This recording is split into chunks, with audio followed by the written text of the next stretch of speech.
ఉంది. ఒక చిన్న పిల్లవాడు, ఆయన పేరు సత్యకామ.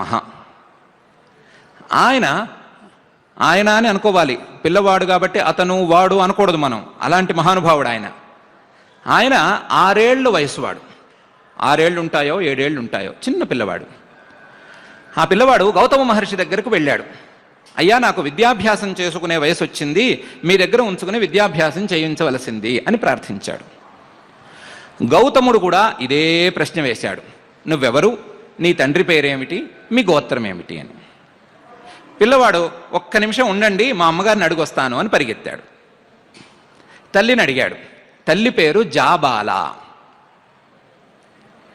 ఆవిడంది, నాయనా, నేను వివాహం చేసుకుని ఇంటికి వచ్చాను. ఇంటికి వచ్చిన దగ్గర నుంచి ఎప్పుడూ మన ఇంట్లో అతిథులు ఉంటూనే ఉండేవారు. నిరంతరం అతిథులకి సేవ చేయటమే నా ఫలంగా ఉండేది. అతిథులకు సేవ చేయటమే నా కర్తవ్యంగా ఉండేది.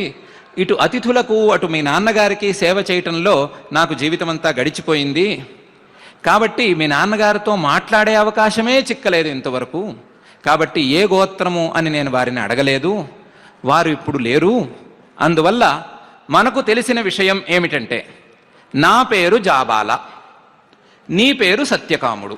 ఈ మాట గౌతమ మహర్షి గారితో చెప్పు, వారు ఏం చేస్తే అది చేద్దాం అని అన్నాడు. అని అన్నది జాబాల. పిల్లవాడు మళ్ళీ రివ్వున పరిగెత్తుకుని గౌతమ మహర్షి గారి దగ్గరికి వెళ్ళాడు. వెళ్ళి, ఏమండి, జరిగిన పని ఇదిటండి, మా నాన్నగారు గోత్రం పేరు చెప్పలేదుట, మా అమ్మగారు అడగలేదుట, మా అమ్మగారి పేరు జాబాల, నా పేరు సత్యకాముడు, ఇంతవరకే నాకు తెలుసండి అని చెప్పాడు. ఆయన కన్నీళ్లు కార్చాడు గౌతమ మహర్షి.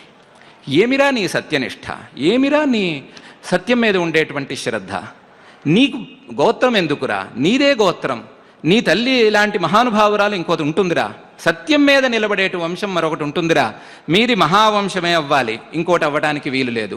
కాబట్టి నీకు విద్యాభ్యాసం చేయించటంలో నాకు సందేహమే లేదు.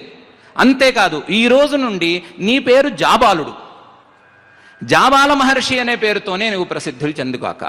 అంతే తప్ప మరొక పేరు నీకు అక్కర్లేదు. సత్యకామ అనేది చాలా అద్భుతమైన పేరైనా సరే, నీ తల్లిగారి నిజాయితీకి, నీ తల్లిగారి సత్యసంధతకి, నీ సత్యసంధతకి తార్కాణంగా నీ పేరు జాబాల మహర్షి అనే ఉండుగాక అని ఆశీర్వదించాడు. ఆయన ఉపనయనం చేశాడు, అనేక విద్యలను బోధించాడు, చివరకు పరమాత్మతత్వాన్ని కూడా బోధించాడు. ఇది మనకు ఛాందోగ్యోపనిషత్తు చెప్తున్నటువంటి కథ. ఇప్పుడు మీరు జాబాల మహర్షి కథ పక్కన పెట్టుకోండి, కర్ణుడి కథ పక్కన పెట్టుకోండి. ఈ రెండిటిలో ఉండేటువంటి బలాబలాలు